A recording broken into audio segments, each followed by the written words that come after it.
O underground não é um elogio, é um alerta. Eu vou ler primeiro a legenda ali, a descrição do post, depois a gente vai para os slides, beleza? Vamos lá. O underground deve ser um alicerce, nunca a sua cela. Prosperar com a sua verdade é o maior ato político que existe. E aí ele deixa as fontes de pesquisa dele aqui.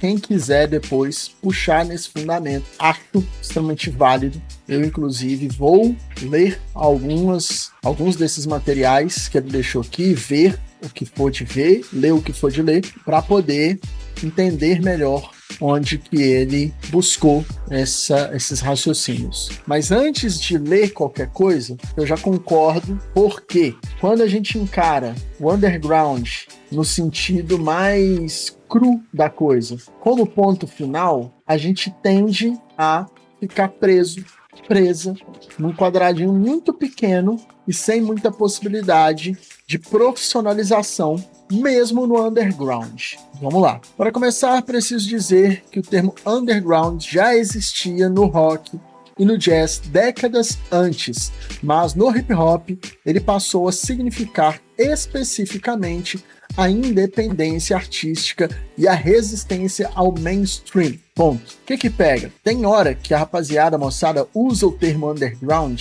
como se fosse algo só nosso, praga, do rap, do hip hop. E é importante ter noção do quanto que esse termo, essa expressão, esse conceito extrapola o nosso movimento e o quanto que em outros movimentos culturais, artísticos, musicais, pode ter sim outros lugares e outros significados. Beleza? O conceito de underground hip hop começou a ganhar corpo e forma clara entre 91 e 93. Ele surgiu como uma reação à Era de Ouro, à Golden Era do rap, que estava se tornando cada vez mais comercial, com nomes como MC Hammer e Vanilla Ice, e ao domínio das grandes gravadoras. Vale lembrar, os dois primeiros raps lançados, fonograma, oficialmente pela indústria musical, são de 79 e 80, já saem por uma gravadora que não era grande, mas que, por ser um estilo musical novidade naquela época, ambos estouraram. Ambos foram para as rádios e tocaram muito. Rapper's Delight e The Message. Sugar Hill Gang e Grandmaster Flash The Furious Five, beleza? A principal cidade a utilizar o termo foi Nova York. Embora o hip hop tenha nascido no Bronx, o movimento underground, como subgênero consolidado, se formou nos clubes e estúdios independentes de Manhattan e do Brooklyn. Coletivos e publicações que popularizaram esse rótulo foram revistas independentes e fanzines que começaram a usar o termo para descrever fitas cassete que circulavam de mão em mão, fugindo à lógica da grande indústria da música.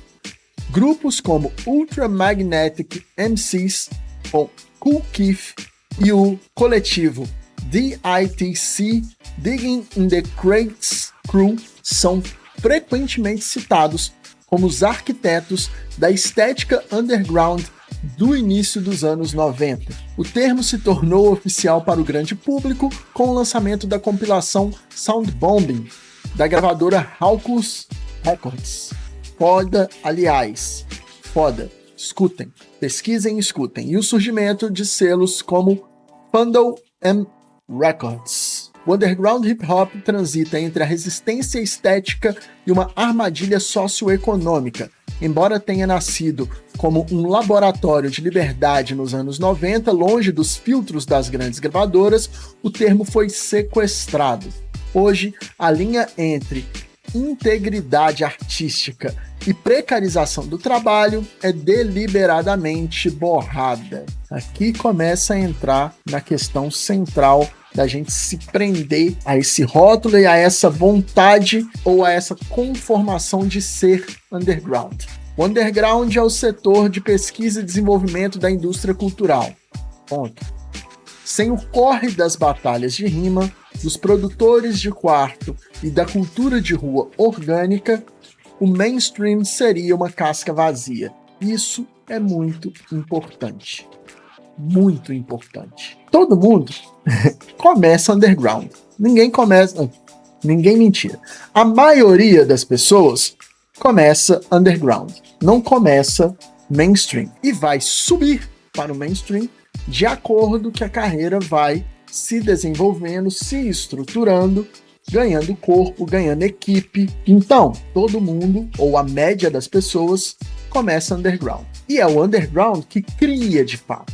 O mainstream, ele sempre vai bater na tecla do que é mais vendável, do que vai manter a indústria funcionando. Quem vai criar, experimentar coisas que podem se tornar tendências é o underground. É quem ainda não está precisando se manter na indústria e manter ali um copia e cola do que funciona, saca? Grandes marcas e festivais não vendem apenas a estética. Eles compram a credibilidade da rua que só o underground possui. Fato. Real. Tanto que rapidamente marcas grandes viram que o hip hop dialogava com muita gente, dialogava com a rua, dialogava com a periferia, com os guetos e incorporou para dentro de si a estética tanto sonora quanto as vestes, tudo nosso, como mercado, como produto, praga, como criação de mercado e de produtos.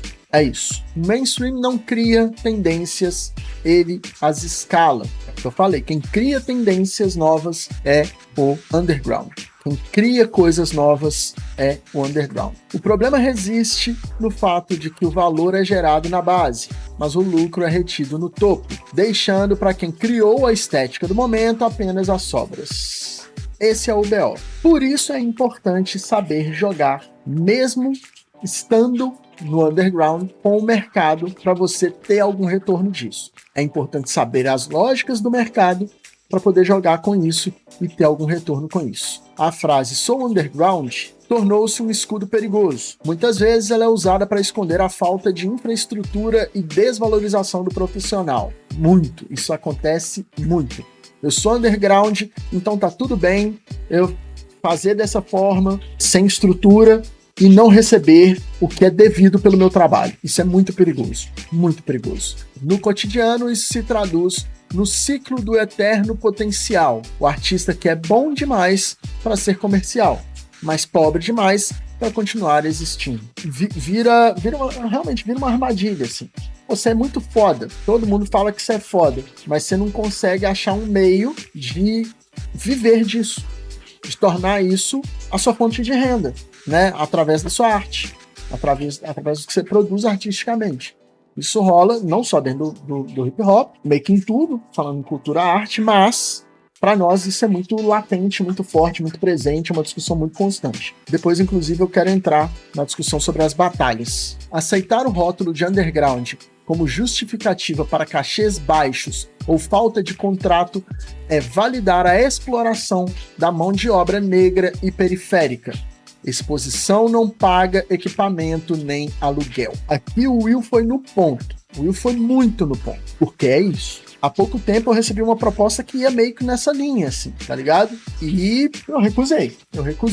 Inclusive eu tenho que dar retorno para a pessoa depois que a conversa andou um pouco mais, porque não dá pra gente continuar nesse lugar, sabe? É perigoso para nós. Porque a gente trabalha e não é pouco. Quem tá no underground de qualquer coisa, trabalha pra caralho. Se prepara muito pra fazer o que tá fazendo. Estuda, pesquisa, inventa, cria. Pra isso ser tratado como algo que não merece receber o pagamento suficiente porque não traz números, beleza. Eu entendo essa lógica? Obviamente que eu entendo. A gente vive no mundo capitalista. Não sou otário. As empresas, produtores, investidores, patrocinadores querem visibilidade para ter retorno do que fazem, né? Para quem produz evento, quer gente pra caralho no evento, porque o artista XYZ, a artista XYZ tá no evento e isso bota muita gente. Mas não se alimenta um ciclo de renovação de forma estruturada para que as pessoas circulem nos grandes eventos e festivais. Pessoas que não são tão conhecidas, mas que são muito boas, que podem estar ali ocupando um espaço. Alguns festivais pensam nisso e criam espaços para novas pessoas, para pessoas do underground. Mas não são todos os festivais que vão pensar isso e que vão tentar retroalimentar esse ciclo de quem vem do underground, ascende, se estrutura melhor, Às vezes até volta ou se estabelece no meio termo ali, enfim. Mas esse é o ponto, velho. Underground não pode ser justificativa para cachê baixo, falta de contrato, exploração de mão de obra dos nossos e das nossas, e exposição não paga equipamento nem aluguel. Vou fazer um parênteses. Nas produções nós por nós é outra fita. As batalhas entram nisso. A maioria, 99,9% das batalhas no Brasil não tem condição de pagar cachê, não tem condição, estou falando especificamente das batalhas de rap, das batalhas de rimas, das batalhas de MCs.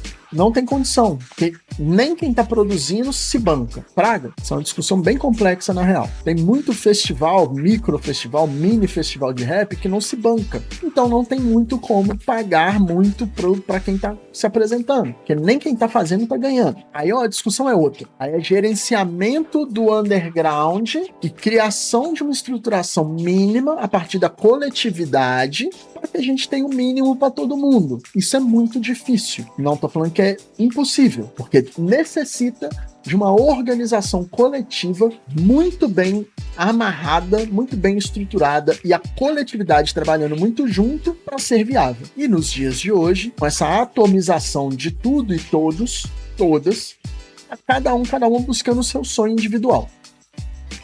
É difícil fazer grandes estruturações coletivas em prol do coletivo, porque a cabeça da média das pessoas hoje funciona no eu vencer. Eu venci, eu quero vencer, eu quero ser um vencedor, uma vencedora nessa sociedade. Então, é isso, saca? A gente precisa mudar essa ideia para que coletivamente a gente consiga gerar um ambiente onde todo mundo ganha pelo menos o mínimo digno. É difícil pra caralho. Então, eu acho válido fazer essa diferenciação de quem você tá cobrando e quanto você tá cobrando. Eu faço isso. A rapaziada vira pra mim muitas vezes e fala assim, ó, Môj, você topa ser jurado da batalha? Eu vou dar uma olhada se a batalha tem estrutura financeira, às vezes tem algum aporte de dinheiro público ou não, uma lei de incentivo, um edital, alguma coisa, uma emenda parlamentar ou algum patrocínio, se tem ou não. E aí eu vou dar minha resposta. Pô, vou. Mano, você consegue garantir pra mim? Eu falo. Vocês conseguem garantir transporte e uma alimentação? É isso. Só o que eu preciso para poder colar. Se eu perceber que a batalha não tem patrocinador, não tem recurso nenhum, é isso que eu vou pedir. Se eu sei que tem, eu quero um cachê para eu ser jurado, para eu apresentar, o que seja. É isso. Então eu vou lidar com os diferentes conforme as suas diferenças, saca? Quem tá no corre e é nóis, velho. Eu só não posso gastar para fazer algumas coisas mais. Tem família, contas a pagar, então eu não posso também ficar o tempo inteiro investindo. Não mais. Não é viável para mim, economicamente falando. Sacou? A glamorização da escassez gera violências diretas no cenário. A ideia de que lucrar é se vender é uma ferramenta de controle social. Ela mantém o artista dependente e isolado, enquanto quem o critica muitas vezes consome o fruto desse trabalho no conforto do streaming. Isso rola pra caralho, sacou? Rola muito. Não, você não se vendeu, você estruturou seu trampo. Muitas vezes é isso. Pô, mas não tem ninguém que se vendeu, que se vende? Pô, tem, acontece. Tem gente que se perde na caminhada. Tem, acontece. Vamos lá? Beleza. Tá tudo certo, mas uma coisa não impede a outra. Você pode sim estruturar o seu trampo, organizar o seu trampo e saber vender o seu trampo em qualquer uma das artes do hip hop. Mas falando especificamente do rap, MCs, é possível fazer isso. Você estruturar seu trampo para vender o seu trampo sem perder as suas raízes, as suas bases, aquilo que faz sentido para você enquanto ideia de si e visão de mundo, tá ligado? A sua verdade, como ele falou lá no início. Sem perder a sua verdade. Aliás, está aqui na descrição, né? Dá para fazer. É mais difícil em alguns momentos. Sim, é mais difícil do que jogar o jogo do que é muito vendável. Sim, mas é possível. Temos exemplos no Brasil, né? O discurso do amor à cultura é usado como anestesia para o esgotamento mental e físico. E ocupar o topo sem abrir mão da essência não é traição.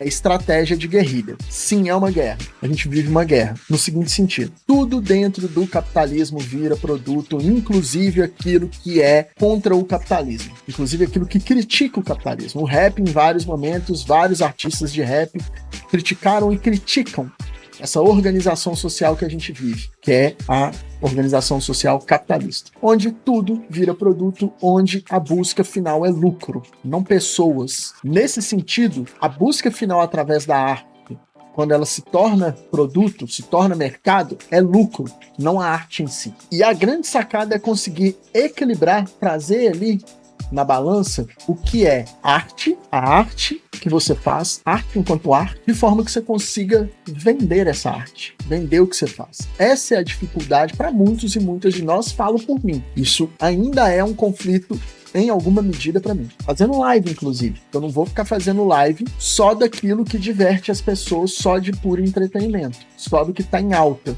saca? Porque isso aqui faz muito sentido para mim. Essa é a minha verdade. Como que eu trabalho ela de forma a conseguir me estabelecer profissionalmente com isso aqui? Essa é a sacada. Isso é válido para o que a gente produz dentro do hip hop no geral, saca? E é uma guerra. É uma guerra nesse sentido de contrapor a forma e a estrutura de mercado que tá posta. E transforma arte só em produto e lucro, esvaziando o conteúdo da arte. Vamos lá. Salve Tupã! Salve Will! Tô falando do seu texto, meu chapa. Não sei se você tá por aí ainda. Saí de gravadora por causa disso. Além de ter deixado um beat meu ser roubado e transformaram em funk. É isso, velho. Gravadora, o foco é lucro. E aí ética, às vezes vai pro saco, tá ligado? A ética às vezes vai pro saco. Isso é puxado, velho. Isso é muito complicado, saca? Muito complicado. A verdadeira estratégia seria usar o capital do mainstream para financiar a estética underground. Para isso é preciso entender que a estética pode ser marginal, mas a gestão deve ser implacável. Sim, quem aprendeu a jogar esse jogo hoje consegue trabalhar com rap sem botar tanto a cara, sem estar nesses espaços mainstream. Isso, nós temos alguns exemplos no Brasil. Ter um pé no topo significa ter recursos para profissionalizar a base, contratar os seus e ditar os termos do jogo, em vez de apenas ser o talento exótico da vez. E isso também que muitas pessoas acabam não se atentando. Buscar a qualquer custo mainstream pode se tornar uma armadilha no sentido de ascensão rápida e queda rápida. Sem estruturação de carreira a médio e longo prazo, pode dar muita merda. Praga? Nesse sentido. O underground deve significar liberdade criativa, não ausência de dignidade laboral. Isso é pesado. O Will aqui foi na ferida. Utilizá-lo para mascarar amadorismo ou falta de pagamento é autossabotagem. Muita autossabotagem. No Palco Hip Hop, festival que a gente realiza desde 2011, nós temos por princípio pagar todo mundo. Nem sempre o que nós gostaríamos ou que as pessoas merecem. Porque por mais que às vezes entra recurso, quando a gente divide para X edições no ano, pagando tudo, todos, todas, fica curto. O cobertor fica curto. Aí a gente, pra pagar todo mundo, a gente não pega o edredom, a gente pega ali o virolzinho ali mais fininho e cobre o corpo inteiro, tá ligado? E tá tudo certo. A gente busca sempre pagar o valor mais correto possível, mais dentro do valor de mercado, mas nem sempre a gente consegue. E também uma equiparação que a gente faz no palco hip hop, assim, na média a gente consegue fazer, raras às vezes não, é pagar os artistas de fora e os artistas de dentro o mesmo tanto, para não cair nessa armadilha de quem vem de fora recebe muito mais do que quem tá dentro, saca? É isso. As condições são essas. É valorização. O underground é a fundação, mas ninguém constrói uma fundação para morar nela para sempre. Constrói-se para sustentar algo maior. O artista que entende seu valor como fornecedor de matéria-prima do sistema é o único capaz de cobrar o preço justo por ela. Eu tenho aprendido cada vez mais isso. Eu sou uma pessoa que eu entendo que eu tô muito nesse lugar há muito tempo de construir pilares, de construir bases ou manter as bases, e eu tô aprendendo cada ano que passa a falar assim, não, eu fazer isso aqui é tanto, filho. Sabe? Tipo assim, é isso. De novo, observando quem pode pagar, quem tem realmente condição de pagar e quem não tem. Quem tá no underground também, tá buscando ali, e aí eu vou cobrar de acordo com as possibilidades do grupo, coletivo, pessoa, o que seja. Eu vou negociar a partir de outros olhares. Já fiz troca, já fiz permuta. Vou lá, dou a palestra, vocês fazem isso pra mim. Pode ser. Eu não tô recebendo grana, mas às vezes eu tô facilitando um trabalho de edição de vídeo, tô facilitando um beat para mim, tô facilitando alguma coisa numa uma permuta ali que, em questão de valor, bate, todo mundo sai feliz. Saca? É isso. Muita gente usa esse rótulo como medalha de honra, mas sem entender a história. Você está apenas entregando sua mão de obra de graça para um sistema que te descarta. É isso. Hip hop é poder e poder sem recurso é apenas ilusão. Will, já falei isso pessoalmente, fala aqui na live. Cada dia eu te admiro mais, irmão, porque esse é o tipo de discussão, debate e reflexão que é extremamente essencial para a gente desfazer idealizações mesmo das paradas, sacou?